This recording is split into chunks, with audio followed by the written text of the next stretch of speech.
Hello students, welcome to Radiant Pew College Vijaypur, where we conduct online classes for NEET, JEE, KCET, theory for class 11 and class 12. Hi, my name is Nadeem sir. I am lecturer in chemistry. Let's start learning chemistry in a simplified manner. So my dear students, in our previous session, we people have talked about stability of carbocations. We people are discussing a chapter that is the first chapter of our organic chemistry, which is called as haloalkanes and haloarenes. This is the first chapter of part 2 of NCERT, which is represented as chapter number 10. This is the first chapter in our organic chemistry. Okay. So in this haloalkanes and haloarenes, we people have discussed about stability of carbocation. So with respect to stability of carbocation,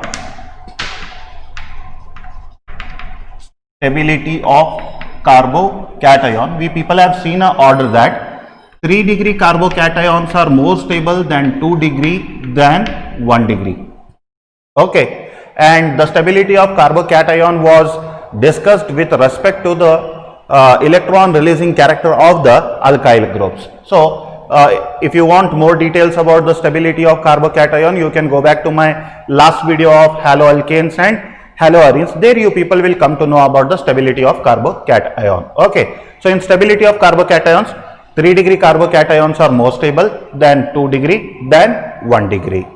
Okay, so we people have seen this with respect to stability of carbocations in our previous session. So in today's session, we people will be discussing about preparations of haloalkanes. We will be discussing about preparation of haloalkanes. So basically in our syllabus there are 4 types from which we people can prepare haloalkanes. Number 1, we people can prepare haloalkanes from alcohols. What are alcohols? The general formula of alcohol is ROH, where R is alkyl group and OH is the functional group of alcohols, that is called as hydroxy group. So the general formula of alcohols is ROH. From ROH, how we people prepare RX? Why RX? The general formula of haloalkanes is RX. ROH to RX, how we convert them, we people will see in the preparation number 1, that is called as from alcohols, and it is regarded as one of the most important preparations of haloalkanes. I'll come there. I'll tell you why it is important with respect to theory, with respect to practical, and with respect to CET or NEET. Okay. Second, it can be prepared from hydrocarbons. It can be prepared from hydrocarbons like our alkanes, alkenes, and alkynes. Number 3, we people have halogen exchange method. It can be prepared from halogen exchange method. In this halogen exchange method, this is also another important preparation of haloalkanes and haloarenes, where we people will be talking about Schwartz reaction, which has been frequently asked in our theory examination. Okay, and finally we people will see how we can prepare it from silver salts of acids. Silver salts of acids. So my dear students, these are the basically 4 preparations. That is, preparation of haloalkanes can be done from alcohols, from hydrocarbons, from halogen exchange method, and from silver salts of acids.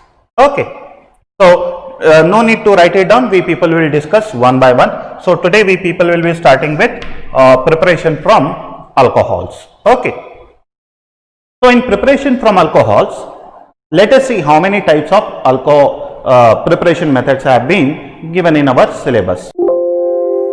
So number 1 is in alcohols. The number 1 is it can be prepared from our preparation, that is reaction of alcohols with halogen acids. Okay, so the first preparation is when you react alcohol with halogen acids, you will get haloalkanes. Number 1, when you react alcohol with phosphorus halides,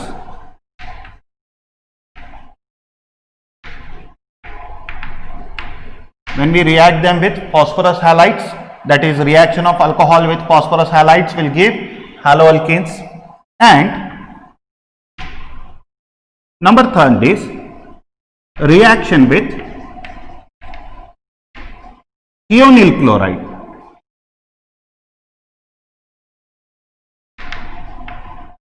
Reaction with thionyl chloride. When alcohols react with thionyl chloride, they prepare haloalkanes. So what are halogen acids? Any halogen, if it is associated with hydrogen, then it will be called as halogen acids. Halogen acids can be HF, HCl, HBr and HI. So these four are our halogen acids. So hydrogen fluoride, hydrogen chloride, hydrogen bromide and hydrogen iodide, these are called as halogen acids. Then we people have phosphorus halides. In this phosphorus halides, phosphorus is collected with halogen. It can be in form of PX3 or PX5. Okay, if I want to give an example, it can be PBr3 or PI3, etc. can be examples of PX3, or PCl5 can be an example of phosphorus pentachloride. So this is phosphorus trihalide and this is phosphorus pentahalide. Okay. Then finally the last reaction is alcohols can react with thionyl chloride, that is SOCl2. SOCl2 is called as thionyl chloride, and the structure of SOCl2 is very simple. At the center we have sulfur, which is doubly bonded with oxygen. On this end there is one chlorine, on this end there is another one chlorine. So this is the structure of thionyl chloride, that is SOCl2. Okay. So the first preparation will be from halogen acids. The second preparation will be reaction of alcohols with phosphorus halides. The third will be reaction with thionyl chloride. Okay. So these are the three preparations we people will be learning in the category, that is preparation of haloalkanes from alcohols. Number one is halogen acids, number two is from phosphorus halides, number three is the reaction of alcohols with thionyl chloride. Okay, if you want to write down these formulas and all, please note it down quickly. Okay, so in preparation of alcohols, preparation of haloalkanes from alcohols, that is preparation from alcohols. So preparation of haloalkanes from alcohols, in that first category we will see when alcohols react with halogen acids, they prepare haloalkanes. So I'll be writing over here, haloalkanes are prepared by treatment of, haloalkanes are prepared by treatment of alcohols with halogen acids.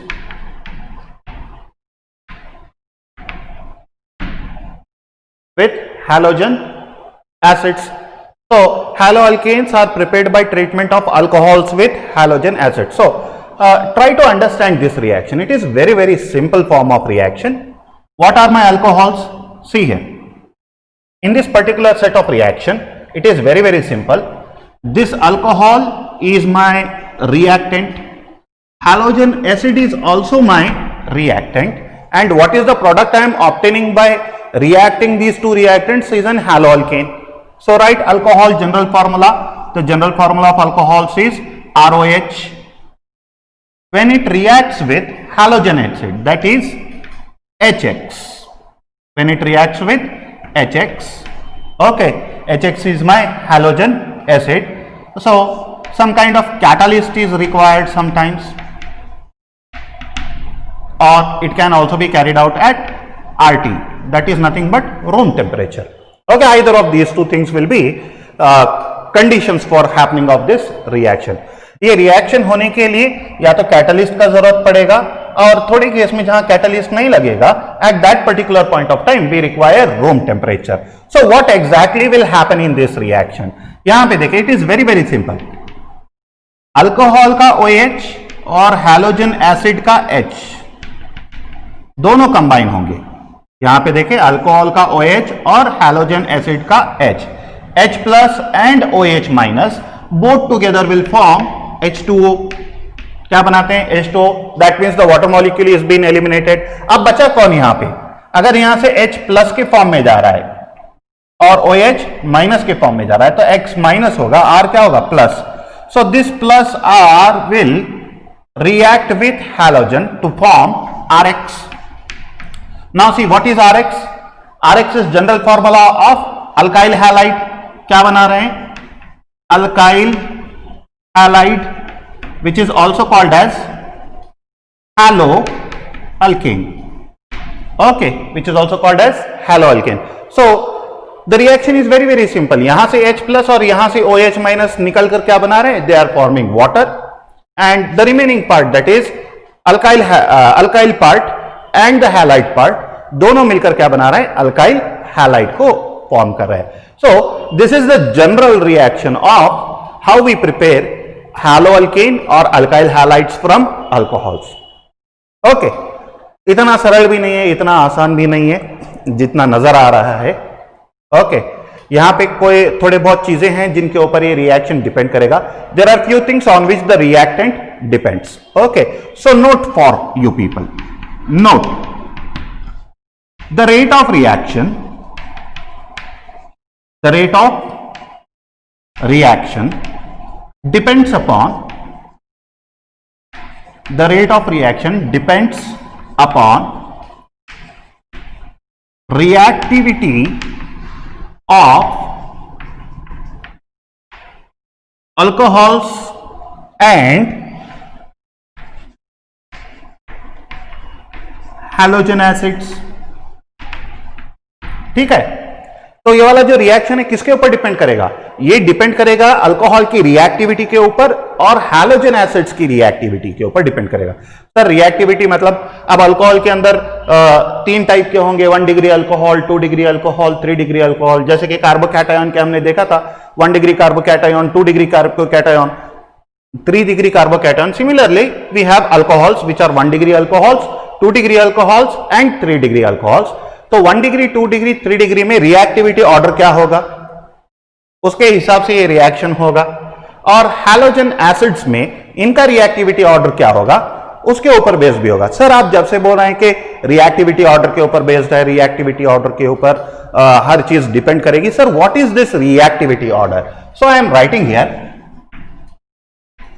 When I talk about reactivity order, reactivity order की जब मैं बात करता हूं, it is ease of reacting,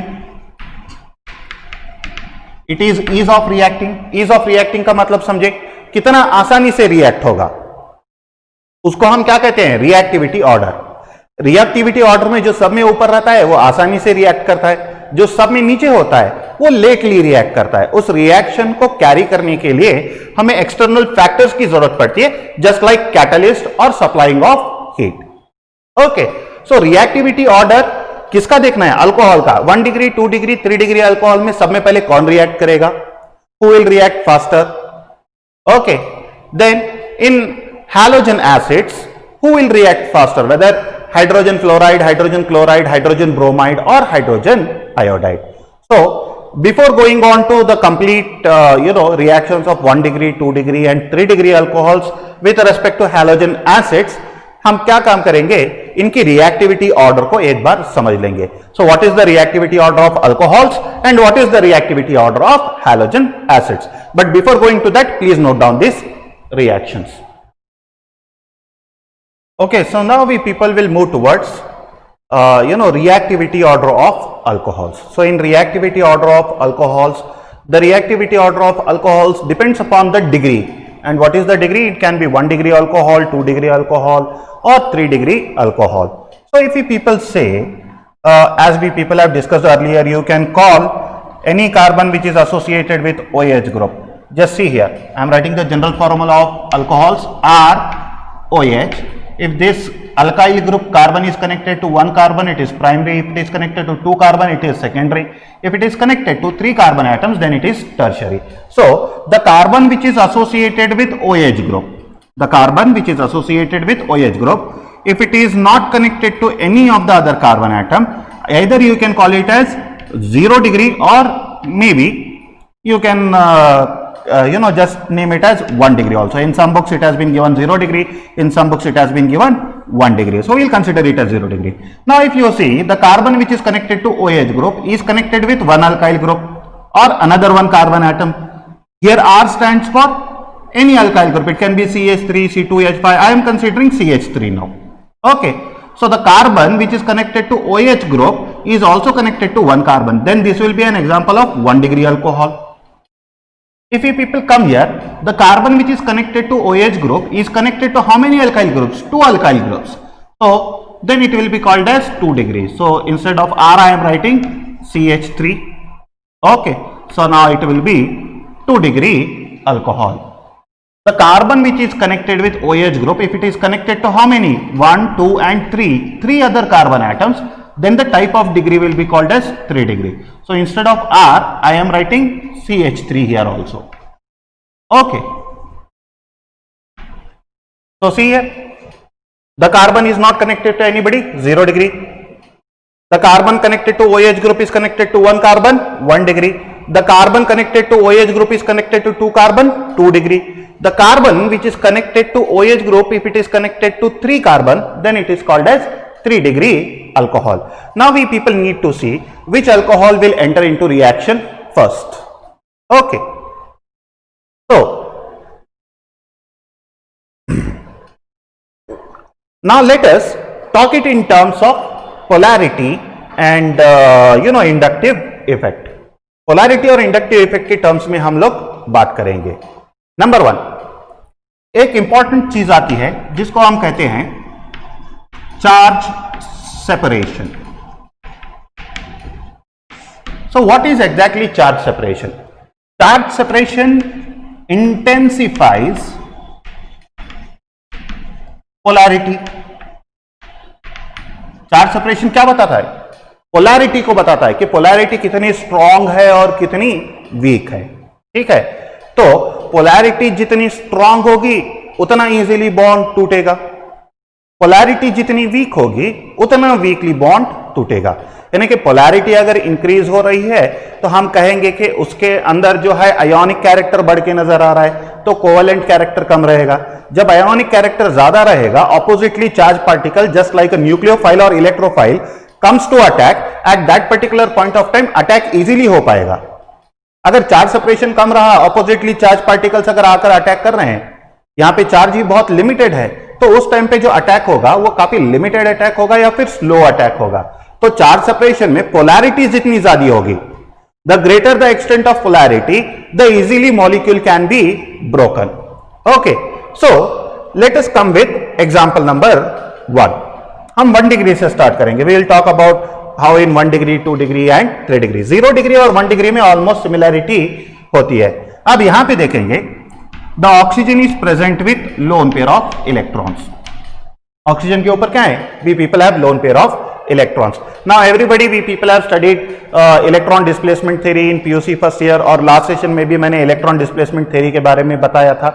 इसके अंदर 2 type के मतलब 4 टाइप के इफेक्ट होते हैं. इंडक्टिव इफेक्ट होता है, इलेक्ट्रोमेरिक इफेक्ट होता है, रेजोनेंस इफेक्ट होता है, हाइपर कॉन्जुगेशन इफेक्ट होता है. So all these are different types of delocalization of electronic effects. तो डीलोकलाइजेशन ऑफ इलेक्ट्रॉन के ऊपर बेस्ड ये 4 कैटेगरीज में डिवाइडेड है. इसके अंदर जो सब में प्राइमरी वन है, that primary effect is called as inductive effect. And inductive effect is basically of 2 types. If the moment of electron is away from carbon towards the substituent group, then it is called as positive I effect. If it is towards carbon, then it is called as negative I effect. तो अब हम यहां पर देखेंगे, जो electron carbon के पास में है, ये वाला इलेक्ट्रॉन किसकी तरफ मूव करेगा? ऑक्सीजन की तरफ मूव करेगा. The electron will move towards oxygen. You can show it by arrow mark और you can also represent in this manner. इस तरीके से आप एरोज ड्रॉ कर भी दिखा सकते हैं. Either you can show an barbed, half-headed, half-barbed arrow mark, और यहीं पे बॉन्ड के ऊपर 2 एरो मार्क्स दिखाकर भी आप उसको दिखा सकते हैं. This shows that the electron is moving from carbon to oxygen, and this movement of electron happens due to difference in electronegativity of carbon and oxygen. Carbon और ऑक्सीजन के अंदर ज्यादा इलेक्ट्रोनेगेटिव कौन है? Oxygen is more electronegative when compared to carbon, so that's why the movement of electron takes place away from carbon. जब away from carbon होता है, such a kind of effect is called as positive eye effect. इसको क्या कहते हैं? Plus I effect. तो यहां पर प्लस आई इफेक्ट के अंदर हम क्या देख रहे हैं? The movement of electron is towards oxygen. Yes और नो? अच्छा, on another counter part you can see that oxygen सिर्फ कार्बन के पास से इलेक्ट्रॉन को पुल नहीं कर रहा है. The oxygen is also trying to pull electrons from hydrogen atom. यहां पे हाइड्रोजन से भी पुल करेगा इलेक्ट्रॉन को. करेगा या नहीं करेगा? डेफिनेटली करेगा सर. क्यों? हाइड्रोजन से ज्यादा नेगेटिव कौन है? ऑक्सीजन है. कार्बन की नेगेटिविटी ज्यादा होती है, ऑक्सीजन की थोड़ी बहुत कम होती है. On Pauling scale they are almost similar, but still बहुत माइनर डिफरेंस होता है in between the electronegativities of carbon and hydrogen. फिर भी हम कहेंगे कि हाइड्रोजन थोड़ा ज्यादा इलेक्ट्रोपॉजिटिव होता है ऑन कंपैरिजन विद कार्बन. तो क्या होगा? हाइड्रोजन के इलेक्ट्रॉन ज्यादा स्ट्रांगली खींचे जाएंगे. किसके तरफ? ऑक्सीजन की तरफ.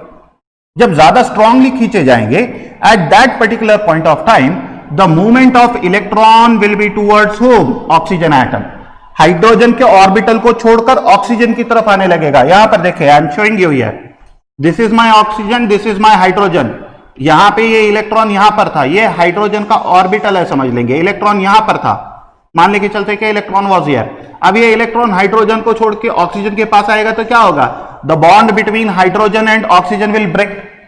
जैसे ही bond between hydrogen and oxygen will break, hydrogen will come out in plus form of H plus ion.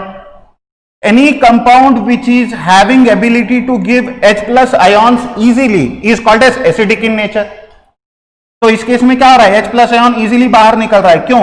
The bond between oxygen and hydrogen is breaking. मैं थोड़ी देर में आऊंगा कि क्यों ब्रेक होगा, उस पर आऊंगा.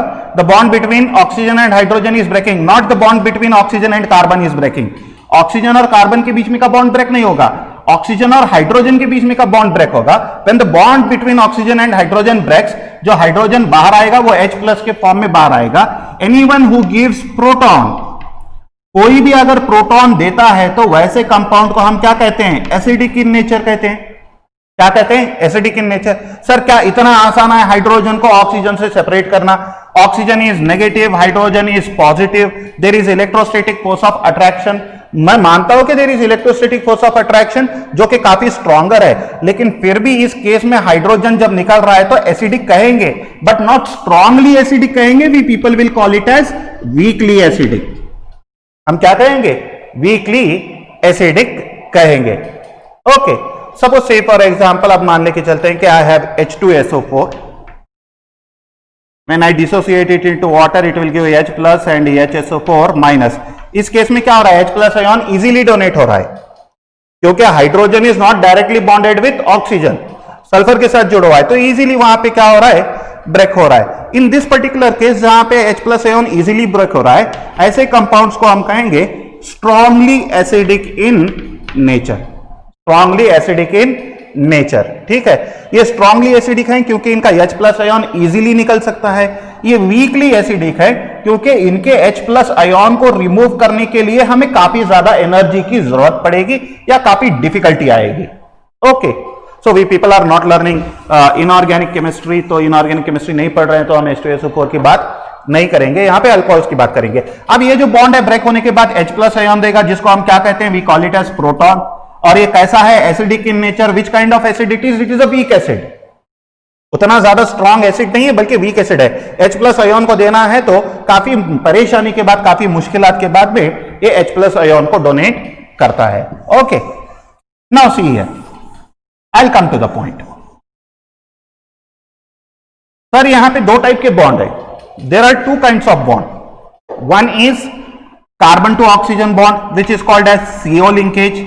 Another one is oxygen to hydrogen bond which is called as OH linkage. एक CO लिंकेज है और एक OH लिंकेज है. अब कार्बन से जो ऑक्सीजन की तरफ इलेक्ट्रॉन जा रहे हैं, क्या वो स्ट्रांगली ऑक्सीजन खींच रहा है या ऑक्सीजन हाइड्रोजन के पास से स्ट्रांगली खींच रहा है? तो the movement of electron towards oxygen, where it is strong, whether it is strong in CO और whether it is strong in OH. The answer is it is strong in OH. OH के case में electron का pull क्या होगा? Strong होगा. Electron will strongly move towards oxygen. Carbon to oxygen में भी move होंगे लेकिन इतना स्ट्रांगली नहीं होंगे, ये मॉडरेट वे में होंगे. क्या कहेंगे? मॉडरेट वे में इलेक्ट्रॉन्स मूव होंगे। तो ये केस में ज्यादा इलेक्ट्रॉन्स मूव हो रहे हैं तो क्या होगा, हाइड्रोजन ज्यादा पॉजिटिव हो जाएगा, ऑक्सीजन ज्यादा नेगेटिव हो जाएगा। तो यहां पर क्या डेवलप हो रही है, there is development of polarity. What is being developed, polarity is being developed. So यहां पर देखें, अब यहां पे क्या हो रहा है, there is separation of charges, इसी की बात कर रहा था मैं, charge separation which intensifies the polarity. Charge separation किसको इंटेंसिफाई कर रहा है, ये इंटेंसिटी को बता रहा है कि उनके अंदर पोलैरिटी कितनी स्ट्रांग है कितनी वीक है। अगर कार्बन और ऑक्सीजन में मैं देख लूं तो कार्बन और ऑक्सीजन के बीच में पोलैरिटी क्या है, लेस है, बट कार्बन ऑक्सीजन और हाइड्रोजन के बीच में अगर मैं पोलैरिटी की बात करूं तो क्या है, पोलैरिटी इज ग्रेटर। तो चार्ज सेपरेशन किसमें ग्रेटर हुआ, the charge separation is greater in oxygen and hydrogen because the electron of hydrogen is more strongly attracted towards oxygen. Carbon का इलेक्ट्रॉन उतना स्ट्रांगली अट्रैक्ट नहीं हो रहा है जितना हाइड्रोजन का इलेक्ट्रॉन अट्रैक्ट हो रहा है, ठीक है। तो यहां पे पॉजिटिव और negative charges in case of oxygen and hydrogen, यहीं पे पोलैरिटी डेवलप होती है इन ऑक्सीजन एंड हाइड्रोजन, कार्बन और ऑक्सीजन के बीच में नहीं होगी। जब ऑक्सीजन और हाइड्रोजन के बीच में पोलैरिटी डेवलप होती है, जहां पे पोलैरिटी होती है वहीं से क्या होता है, बॉन्ड ब्रेक्स। जहां पे ज्यादा पोलैरिटी होती है वहां से क्या होता है, बॉन्ड ब्रेक होता है। जैसे ही बॉन्ड ब्रेक होगा यहां से हाइड्रोजन निकल जाएगा, the hydrogen will come out. Okay, now see here, what is our intention, our intention is to prepare RX. हमारा इंटेंशन क्या है प्रिपेयर करने का, we want to prepare RX. तो आरएक्स को प्रिपेयर करने के लिए ROH में से OH को निकालना पड़ेगा, इसकी जगह पे क्या डालना पड़ेगा, X को डालना पड़ेगा। सिर्फ हाइड्रोजन निकालोगे तो कोई फर्क नहीं पड़ेगा, आपको OH बॉन्ड ब्रेक होगा तो कुछ फर्क नहीं पड़ेगा। क्यों, OH bond will not help in preparation of halo alkanes. OH पूरा का पूरा अगर निकल जाए तब हमें कुछ फायदा होगा। तो OH कब निकलेगा, OH तब निकलेगा जब bond between carbon and oxygen will break.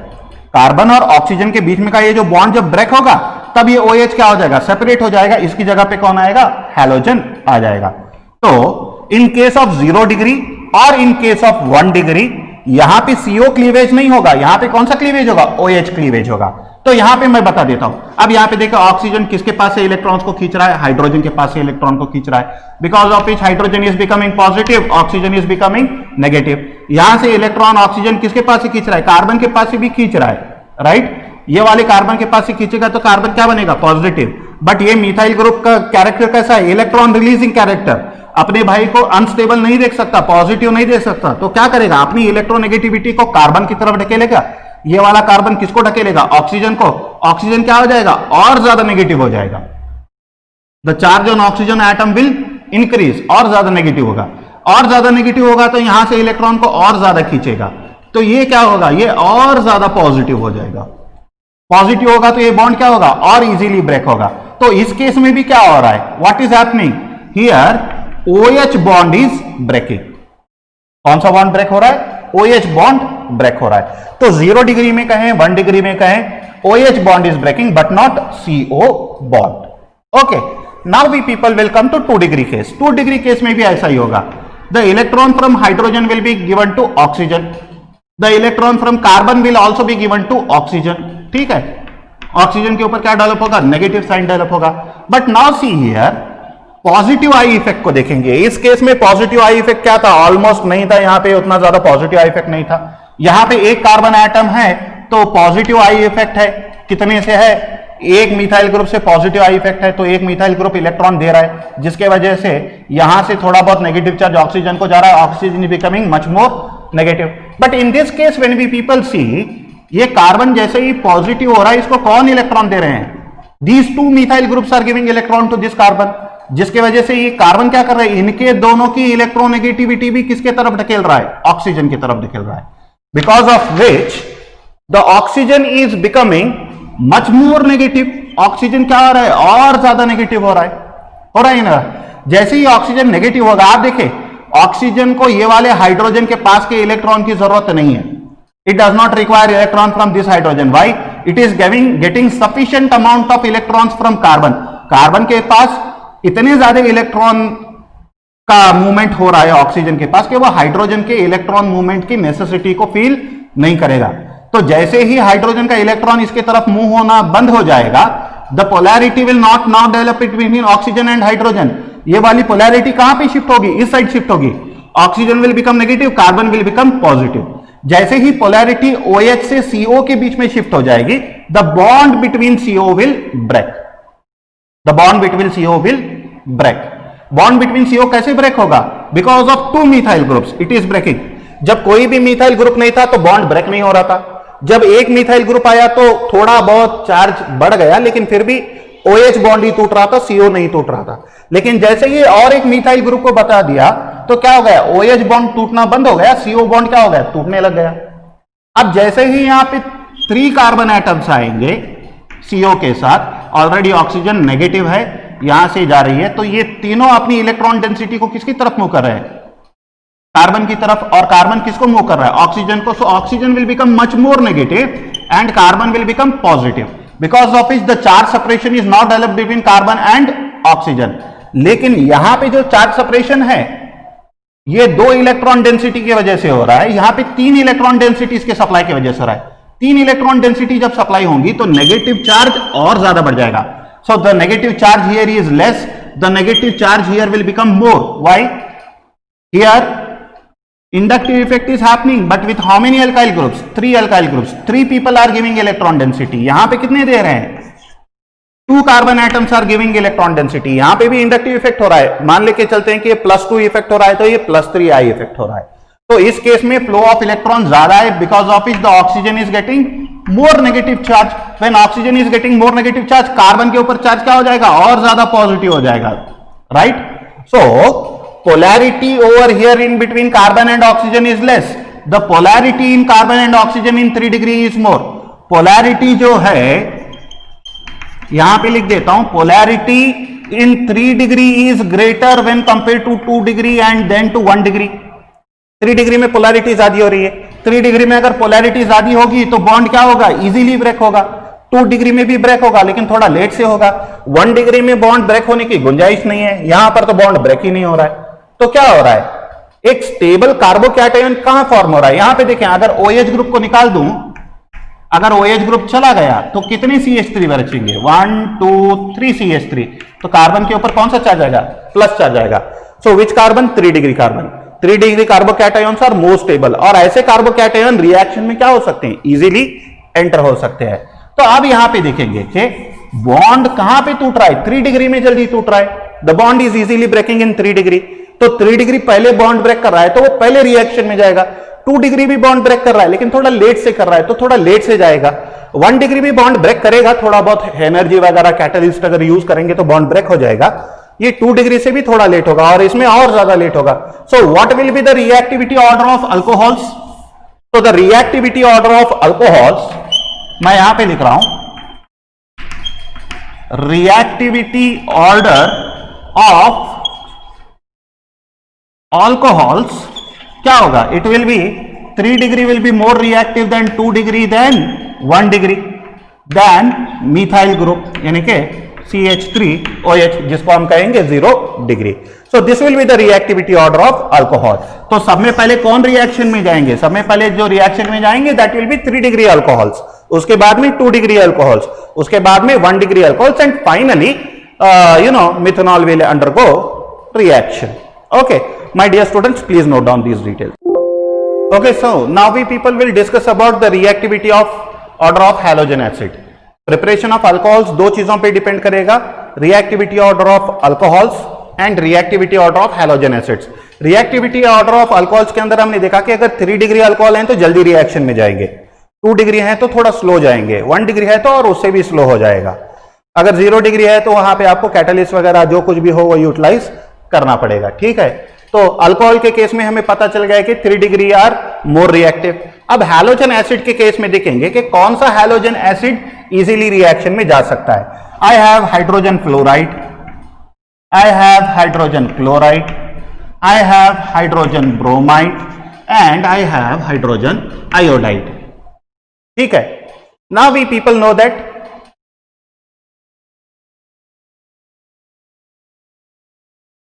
BDE, just give me one second. So BDE हमने पढ़ा है BD is nothing but bond dissociation enthalpy. Bond dissociation enthalpy is inversely proportional to bond length. Bond dissociation enthalpy is inversely proportional to bond length. यानी कि जितनी ज्यादा bond dissociation enthalpy रहेगी उतना कम bond length रहेगा. तो इसको इस तरीके से देखेंगे या फिर इसको ऐसे भी लिख सकते हैं कि bond length is inversely proportional to bond dissociation enthalpy. ठीक है, अगर बॉन्ड लेंथ ज्यादा होगी तो बॉन्ड डिसोसिएशन एंथैल्पी कम होगी, अगर बॉन्ड लेंथ कम होगी तो बॉन्ड डिसोसिएशन एंथैल्पी ज्यादा होगी. यानी कि सिंपल सी बात है, अगर बॉन्ड लेंथ ज्यादा है तो उसको तोड़ने के लिए एनर्जी कम लग रही है, अगर बॉन्ड लेंथ कम है तो उसको तोड़ने के लिए एनर्जी ज्यादा लग रही है. So we people have studied it in our previous classes also that जितनी लंबी बॉन्ड लेंथ रहेगी उतना इजीली बॉन्ड टूटेगा, जितनी छोटी बॉन्ड लेंथ रहेगी उतनी उसको तोड़ने के लिए एनर्जी ज्यादा लगेगी. If you have not written this relationship between bond length and bond dissociation enthalpy, I request you people to note it down.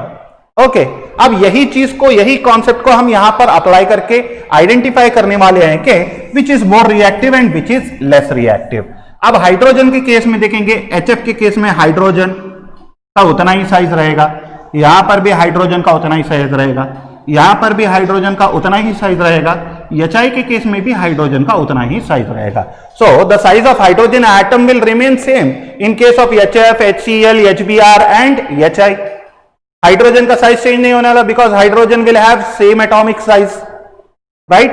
But fluorine की बात करेंगे, फ्लोरीन की, तो the size of fluorine is smaller than size of chlorine.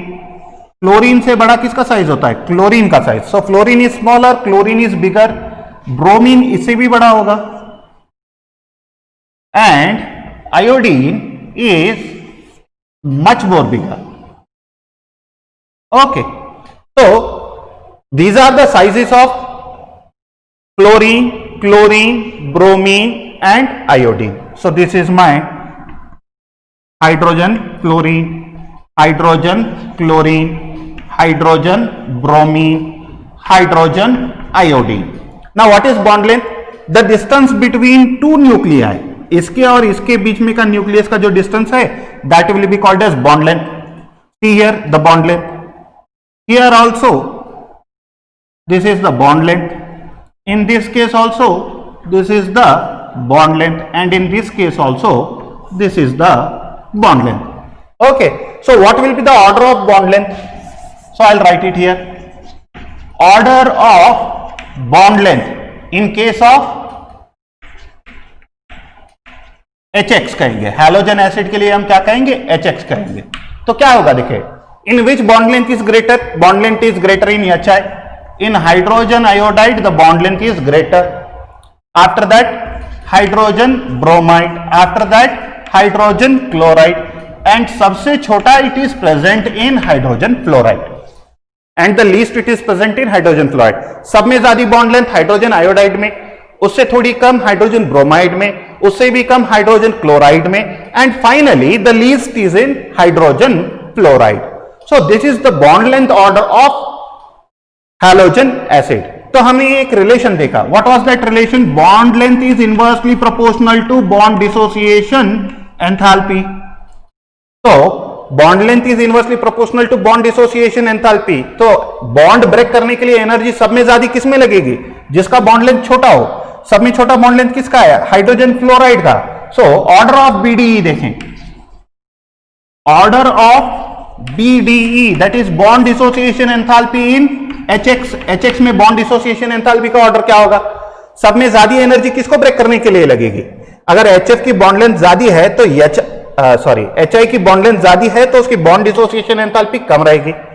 Bond length सब में कम किसकी है? HF की है, तो उसके लिए बॉन्ड डिसोसिएशन एंथैल्पी क्या रहेगी? ज्यादा रहेगी. सब में छोटा बॉन्ड ये है तो इसको तोड़ने के लिए एनर्जी ज्यादा लगेगी. सब में बड़ा बॉन्ड ये है तो इसको तोड़ने के लिए एनर्जी कम लगेगी. Again coming to the point, Suppose this is the bond length. If I break it, easily I can break it, right? And अब ये bond length क्या हो गई, छोटी हो गई. इसको तोड़ने के लिए कहेंगे तो I will require some more amount of energy. टूटेगा, but it will take more energy. जितना छोटा bond length होगा उतनी ज्यादा एनर्जी लगेगी, जितना बड़ा bond length होगा उतनी कम एनर्जी लगेगी. So order of bond dissociation enthalpy क्या होगी, सब में ज्यादा एनर्जी HF को ब्रेक करने के लिए लगेगी. Why? The bond length in HF is very very shorter. So bond dissociation enthalpy in HF is greater. Then comes HCl, then comes HBr, and finally HI, because HI is having greater bond length. So finally HI. So क्या हो रहा है, bond length का exactly opposite क्या है, bond dissociation enthalpy. Bond length में HI ज्यादा है, बॉन्ड डिसोसिएशन एंथैल्पी HF. क्यों, HF सब में छोटा है, इसीलिए इसकी बॉन्ड डिसोसिएशन एंथैल्पी ज्यादा रहेगी. Now what will be the reactivity order. अच्छा, ये कब रिएक्ट होंगे, we people have seen the reaction. What was the reaction, ROH plus HX. यहां से HX में से क्या निकाल रहे हैं हम लोग, we people are removing hydrogen. सब में इजीली हाइड्रोजन कौन देगा, who will give hydrogen more easily, HF will give hydrogen more easily. नहीं देगा सर, क्योंकि उसके लिए बॉन्ड डिसोसिएशन एंथैल्पी क्या है, ज्यादा है. तो HF का बॉन्ड ब्रेक करने के लिए हमें एनर्जी ज्यादा लग रही है, लेकिन HI का बॉन्ड ब्रेक करने के लिए हमें एनर्जी बहुत कम लग रही है. तो सब में पहले जो बॉन्ड ब्रेक होगा वो इजीली रिएक्शन में जाएगा. तो सब में पहले बॉन्ड कौन सा ब्रेक होगा, जो सब में पहले बॉन्ड ब्रेक होगा वो होगा HI का. वो किसका होगा, HI का, राइट.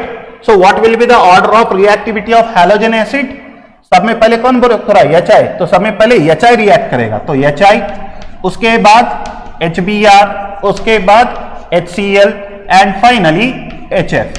तो सब में लीस्ट कौन होगा, HF. और सब में इजीली कौन रिएक्शन में जा रहा है, HI. किस लिए रिएक्शन में जल्दी जा रहा है, इसका बॉन्ड बड़ा है, इसको तोड़ने के लिए एनर्जी कम लगती है, इसीलिए रिएक्शन में इजी जा रहा है. इसका बॉन्ड छोटा है, इसको तोड़ने के लिए एनर्जी ज्यादा लगती है, इसीलिए लेटली रिएक्शन में एंटर कर रहा है. तो जिसका बॉन्ड बड़ा, जिसकी एनर्जी कम लगेगी, वो रिएक्शन में सब में पहले जाएगा. Now with respect to preparation of alcohols from halogen acid, we people will only see these three. HI, HBr और HCl के पर्सपेक्ट से ही देखेंगे, HF के पर्सपेक्ट में नहीं देखेंगे. So the reaction with HF is not possible. This is not possible. The reaction can only be seen in terms of HI, HBr and HCl. Why? The reason is very very simple. It will require very huge amount of energy to break.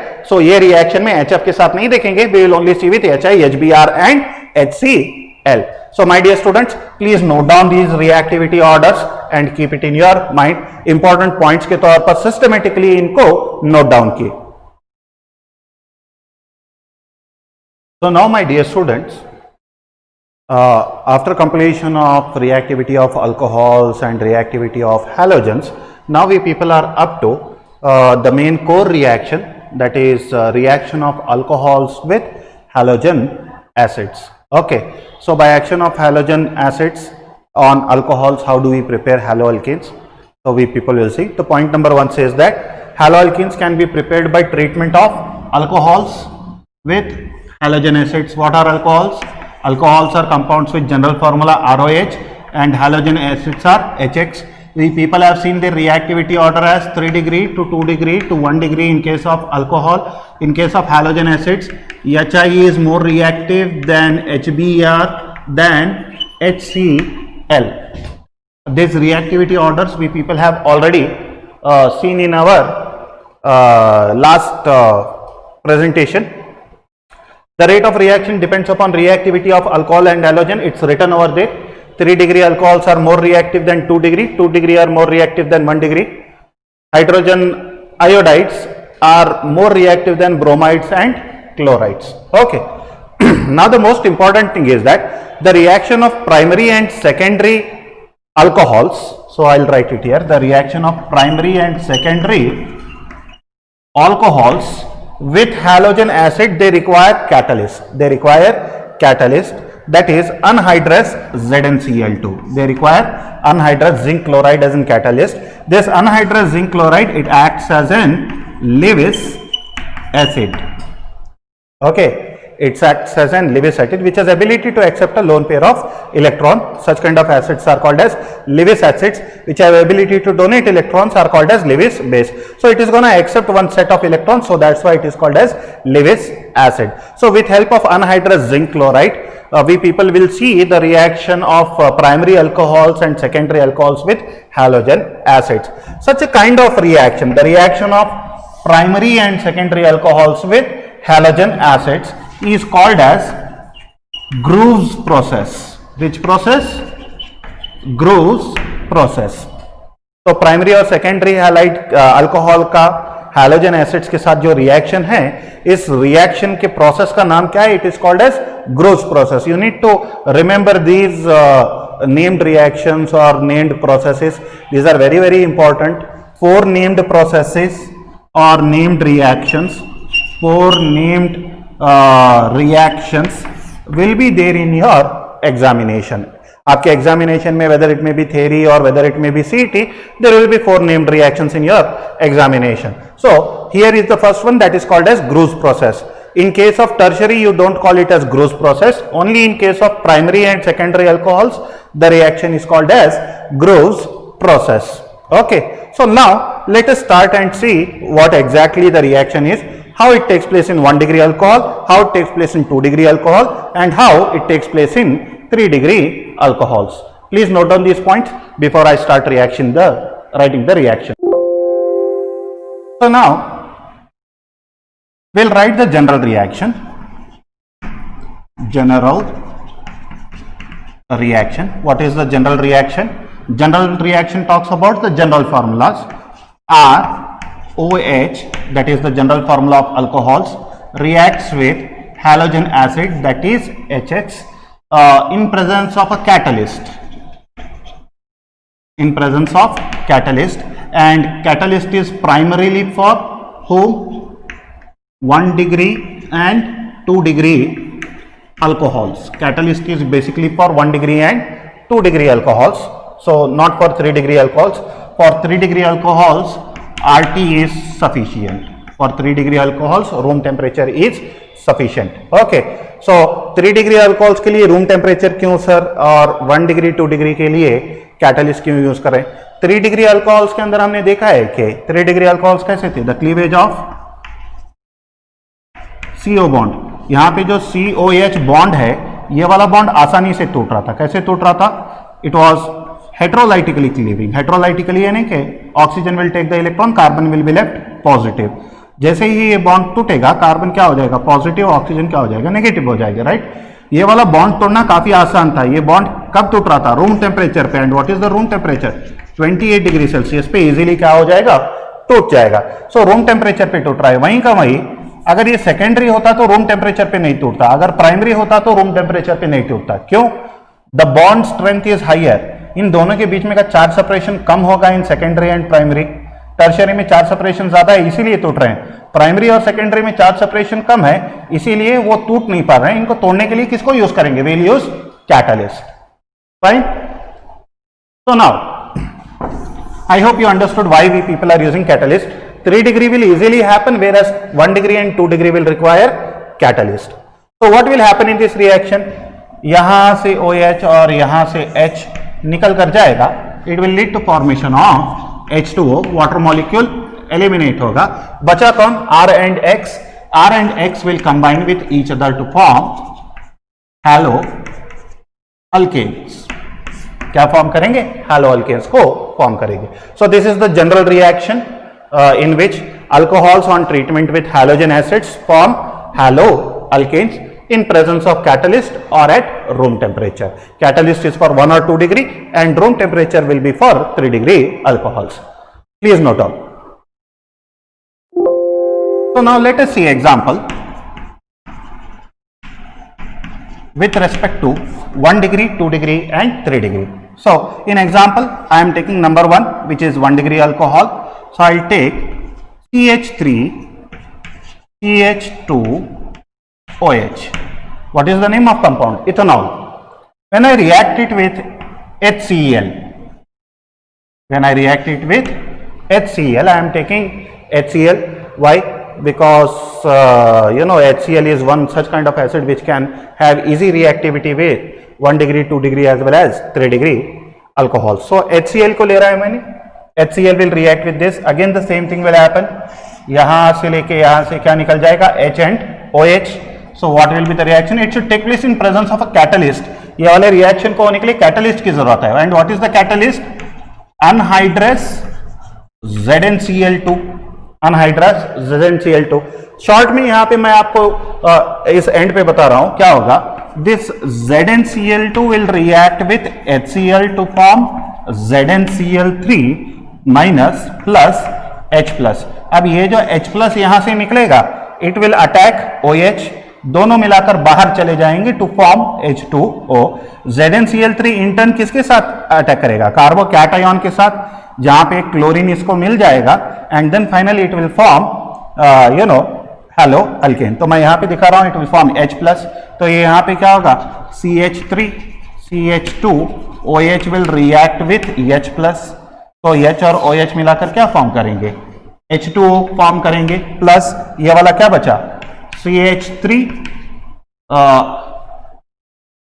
CH2 where carbon is carbocation. इसमें carbon कौन सा है, carbon is positive. Now this carbon positive CH3 CH2 which is plus, it will react with ZnCl2 or ZnCl3 minus. Okay, one Cl3 will be given to this to form CH3 CH2 Cl और ZnCl3 जाके क्या हो जाएगा, ZnCl2. देखिए ZnCl2 जैसे reaction में डाला था वैसे ही बाहर आ रहा है. ZnCl2 जैसे डाला था वैसे ही बाहर आ रहा है, लेकिन बाकी पूरे के पूरे रिएक्शन को क्या कर रहा है, वर्क करवाकर बाहर आ रहा है. Right. So what is a catalyst?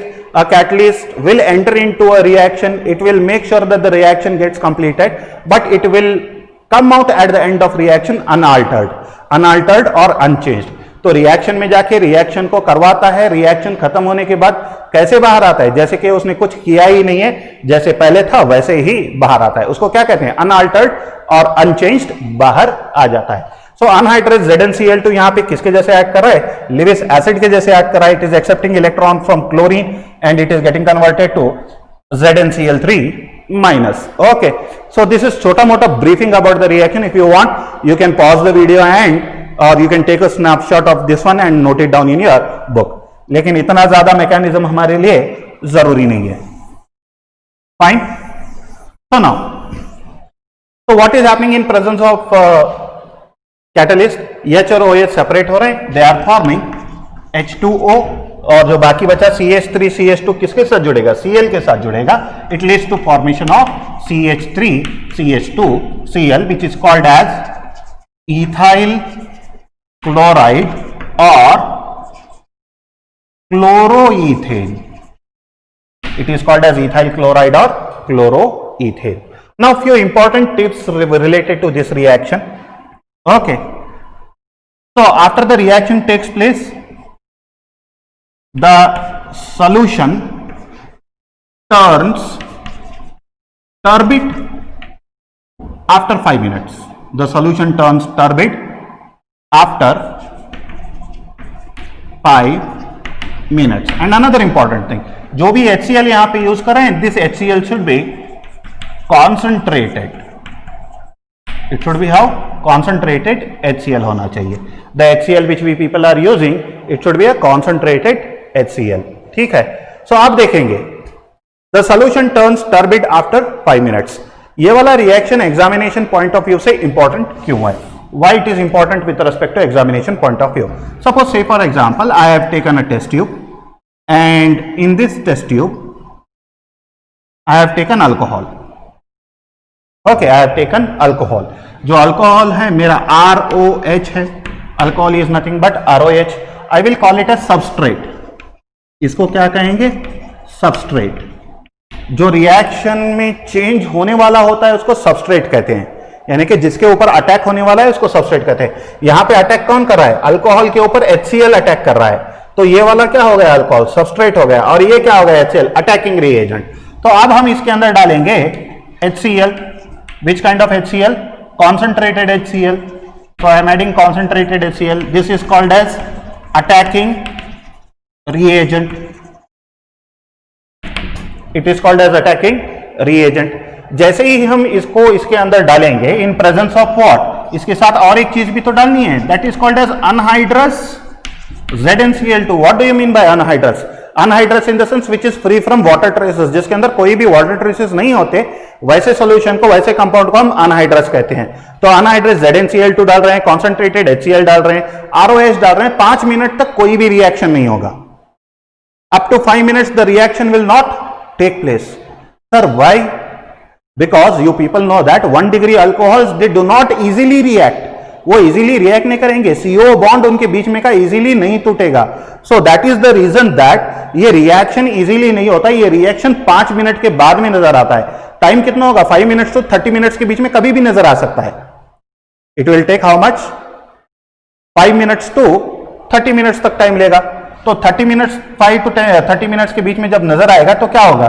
This solution after 5 minutes it will get cloudy. Cloudy in the sense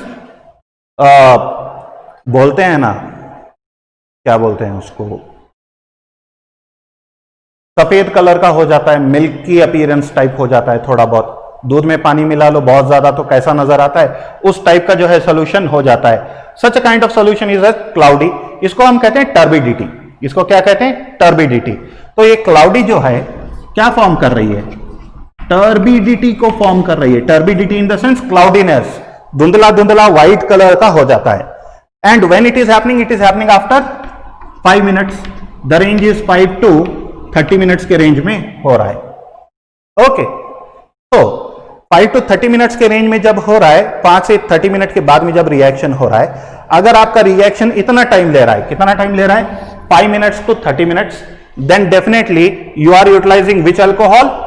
कौन सा अल्कोहल यूज कर रहे हैं? You are utilising 1 degree alcohol. तो प्रैक्टिकल एस्पेक्ट की जो मैं बात कर रहा था, is talking about practical aspect. Practical aspect में क्या होता है? एक क्वेश्चन आता है, how do you differentiate between 1 degree, 2 degree, 3 degree alcohols? तो ये क्वेश्चन आता है, how do you differentiate between 1 degree alcohol, 2 degree alcohol, 3 degree alcohol? यहां पे ये वाला रिएक्शन कर लो, आपको एक अल्कोहल दिया गया है कि वो पता नहीं है कौन सा अल्कोहल है. You don't know which kind of alcohol it is. It can be 1 degree also, it can be 2 degree also, it can be 3 degree also. Now the solution has been given to you in your practical examination and they are asking you to identify which kind of alcohol it is, whether it is 1 degree alcohol, 2 degree alcohol or 3 degree alcohol. How to do it, sir? The reaction is in front of you. You have to do it in same manner. Test tube लेंगे, test tube में जो sample alcohol दिया गया है, which you have to identify, put the alcohol. जो alcohol identify करना है 1 degree है, 2 डिग्री है, 3 डिग्री है, टेस्ट ट्यूब में डालें. इसके अंदर 2 चीजें डालेंगे. 1 you will add concentrated HCl, second you will add anhydrous ZnCl2. concentrated HCl and anhydrous ZnCl2, इन दोनों के कॉम्बिनेशन को हम कहते हैं Lucas reagent. The combination of these two is called as Lucas reagent. This is one of the important questions in your practical Viva examination. Viva examination में बहुत important question है. Every time the examiner asks what is the formula of Lucas reagent. Lucas reagent is a combination of concentrated HCl, not dilute, concentrated HCl and anhydrous zinc chloride, that is ZnCl2. So concentrated HCl और anhydrous ZnCl2 दोनों को जब alcohol में मिलाते हैं, अगर 5 minute के बाद में टर्बिडिटी आती है तो 1 डिग्री अल्कोहल, 5 मिनट के अंदर टर्बिडिटी आती है, विद इन 5 मिनट्स आती है तो 2 डिग्री अल्कोहल, 5 मिनट से 30 मिनट्स के बीच में आती है तो 1 degree alcohol. See here, when 1 degree alcohol, 5 to 30 minutes 1 degree alcohol, up to 5 minutes 2 degree alcohol, on the spot immediately. If the PPT comes immediately then it is 3 degree alcohol. तो इससे पता चलता है कि स्पीड किसकी ज्यादा है. जो रिएक्शन में इमीडिएटली जा रहा है उसकी स्पीड ज्यादा है, 3 डिग्री की स्पीड ज्यादा है. We have seen the reactivity order of alcohols. 3 degree is more faster. The bond between CO will easily break in 3 degree when compared to 2 degree and 1 degree. इसीलिए 3 डिग्री में हमें जो turbidity है वो immediately मिल रही है, 2 डिग्री में 5 minute में मिल जाएगी. 1 डिग्री में 5 से 30 मिनट के बीच में ये टर्बिडिटी हमें मिलती है। तो ये टाइम ड्यूरेशन पर हम आइडेंटिफाई कर सकते हैं कि whether the given alcohol is 1 degree, 2 degree और 3 डिग्री। तो अब यहां पे इस केस में क्या होगा, the PPT will come, the turbidity will come in 1 degree alcohol, but how much time, after 5 minutes up to how much 30 minutes. 30 minute से ज्यादा भी ले सकता है, but usually it has seen that in between 5 minutes to 30 minutes the PPT will appear or the turbidity will appear.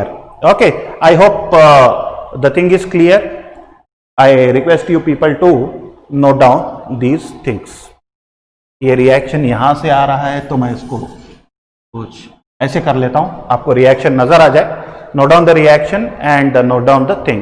इसके लिए आपको लिखना कहते हैं 1 degree alcohols on reaction with concentrated HCl in presence of anhydrous ZnCl2, bracket में लिख लें Lucas reagent, okay, will get converted to haloalkanes when the solution turns turbid after 5 minutes. Okay, so this is your example number 1. Quickly moving towards example number 2, that is for 2 degree. I'll take isopropyl alcohol COHCH connected to CH3 and CH3. Now see, what is the type of alcohol? The carbon which is connected to oxygen is connected with how many? 2 other carbon atoms. So the type of alcohol should be 2 degree. This 2 degree alcohol, when it reacts with Lucas reagent, what is Lucas reagent? HCl. Which kind of HCl? Concentrated HCl. When we add concentrated HCl in presence of anhydrous ZnCl2, anhydrous ZnCl2 के presence में जब add करेंगे, this isopropyl alcohol, why we people say isopropyl alcohol, you might be knowing that the carbon, if it is second position, carbon is connected to 2 alkyl groups, then it is called as isopropyl. यहां पे oxygen के बाद जो carbon है, अगर ये 2 carbon से जुड़ा है तो then it is called as isopropyl alcohol. Okay, again the position matters, it should be second position of the carbon. Okay, so isopropyl alcohol को जब concentrated HCl और anhydrous ZnCl2, the mixture of these two is called as Lucas reagent. So Lucas reagent I am writing here is a mixture of concentrated HCl plus anhydrous ZnCl2। जब ये दोनों का reaction होगा तो क्या होगा, यहां से H जाएगा, यहां से OH जाएगा, it will lead to formation of H2O। जो बचा होगा क्या होगा, we have carbon which is connected with CH3 and hydrogen भी है, but this carbon is positive carbon, ये कार्बन पॉजिटिव होगा, यहां से Cl क्या होगा, this will be negative Cl, so this Cl negative both will combine and they will form a bond. So such a kind of haloalkane is called as isopropyl chloride. Isopropyl chloride or chloropropene. It will be called as 2-chloropropane. Okay, and what is the time taken? The solution forms turbidity within 5 minutes. The solution forms turbidity within 5 minutes. So this is the secondary alcohol. Okay, please note down quickly. We will move to third example, that is tertiary. So now let us come to the third one. 3 degree alcohol, carbon which is connected to OH group is associated with 3 alkyl groups. याद रखें, the reactivity increases with increase in number of alkyl groups. जितने ज्यादा alkyl group उतनी ज्यादा reactivity alcohol की होगी, इसीलिए 3 degree में मैक्सिमम है, तो 3 degree alcohol is more reactive. When it reacts with concentrated HCl or even you take dilute HCl also, then it is fine. So I will not write concentrated or dilute, I will write HCl.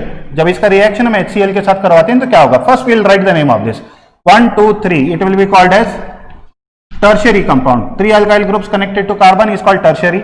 How many carbon are there? 4 carbon, so it will be called as butyl alcohol.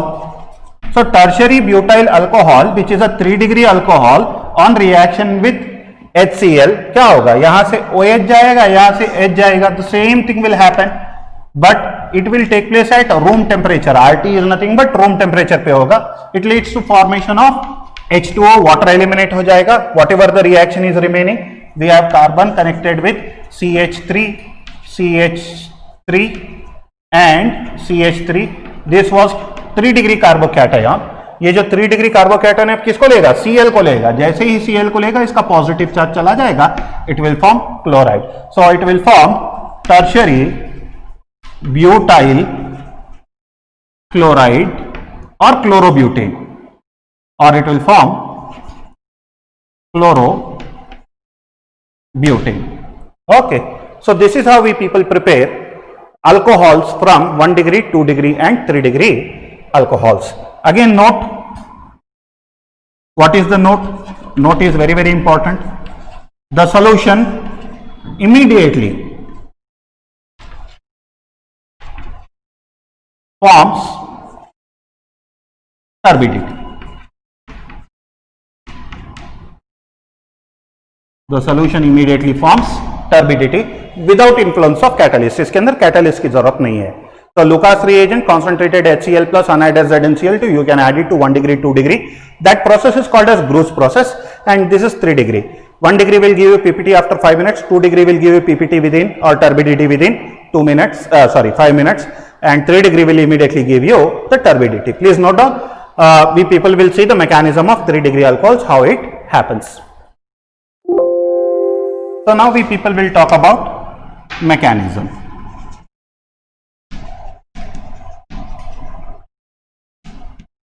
Okay, so in this mechanism, let me say that I have 3 degree alcohol, CH3, CH3, CH3. Carbon is connected to oxygen, oxygen is connected to hydrogen. Oxygen के ऊपर lone pair of electrons होते हैं.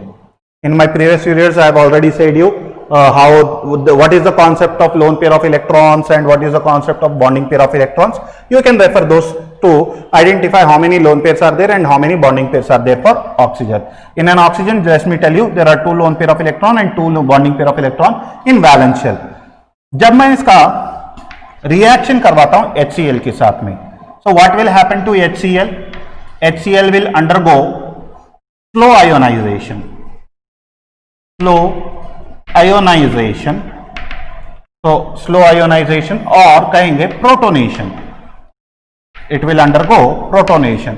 या तो slow ionization में जाएगा या फिर protonation में जाएगा. तो क्या होगा, ionization होगा तो H plus और Cl minus को generate करेगा, right?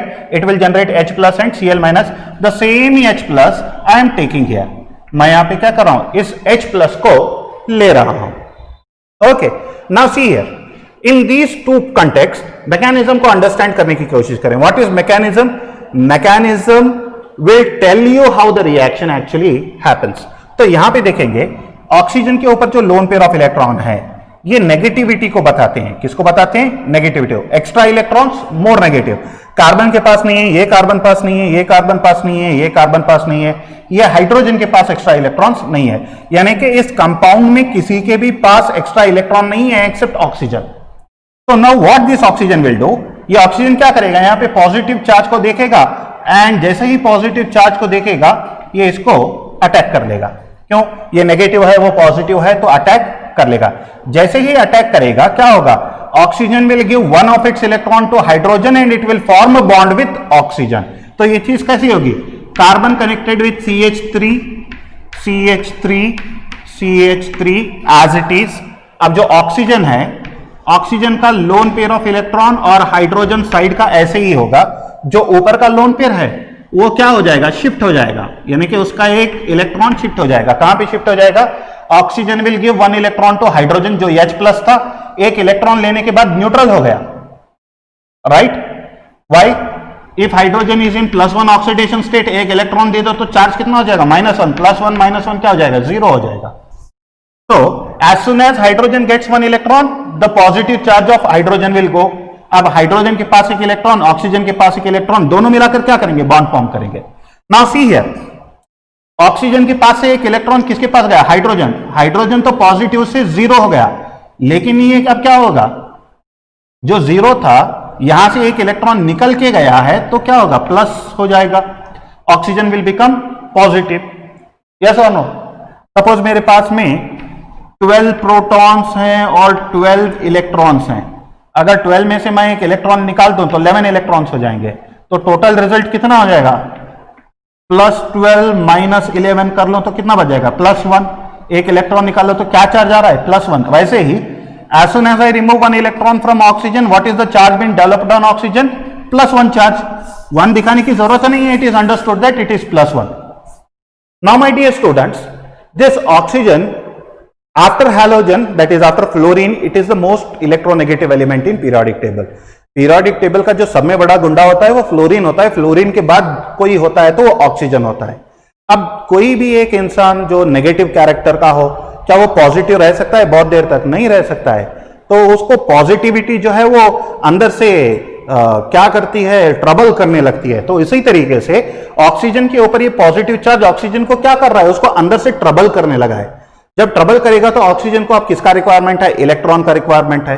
तो इलेक्ट्रॉन का रिक्वायरमेंट फुलफिल करने के लिए अब ऑक्सीजन को इलेक्ट्रॉन लेना पड़ेगा। किसके पास से लेना पड़ेगा?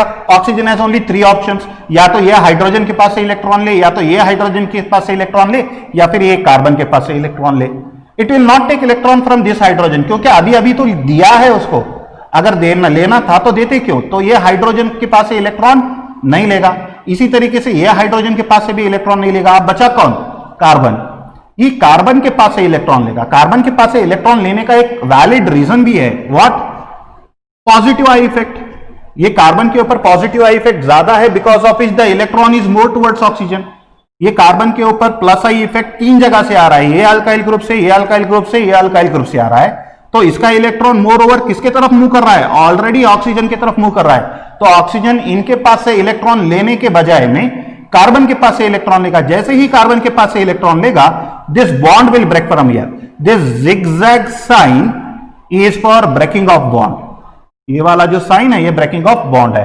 अगर लाइन के बीच में ड्रॉ कर दो तो होमोलाइटिक क्लीवेज, लाइन के कोई भी एक एंड पर ड्रॉ कर दो तो heterolytic cleavage. This is homolytic and this is heterolytic. Okay, तो one is homolytic and another one is heterolytic cleavage. तो अब जैसे ही बॉन्ड टूटेगा क्या होगा? देखिए यहां पे वेरी वेरी सिंपल। जैसे ही यहां से बॉन्ड टूटेगा, ये पूरा का पूरा जो स्ट्रक्चर है, अब क्या हो गया? 2 हाइड्रोजन और 1 ऑक्सीजन सेपरेट हो जाएंगे। They will separate in form of H2O। तो एरो मार्क के अगर नीचे अगर लिख रहे हैं -H2O तो ये बाहर जा रहा है।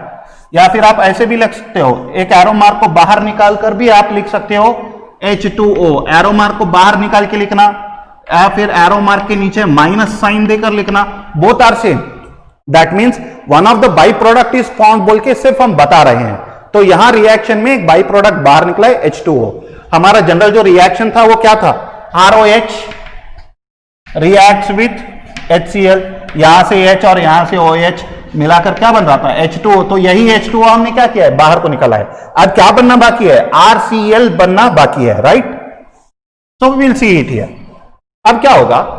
H2O तो हमारा निकल गया, बचा क्या देखेंगे? जैसे ही H2O निकल गया, we have carbon connected with CH3 and CH3।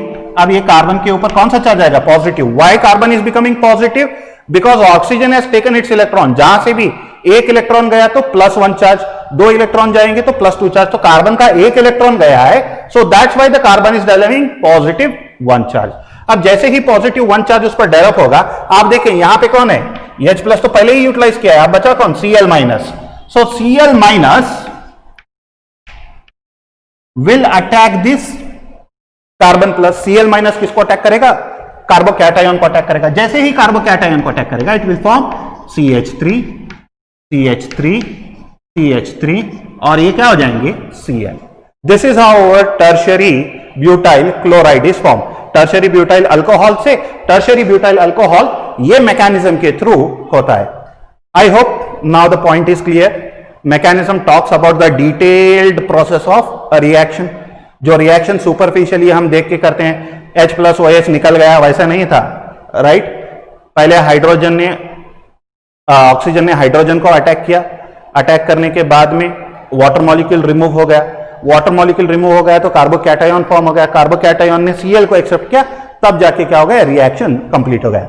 Such a kind of detailed analysis of a reaction is called as reaction mechanism. Students, kindly note down this reaction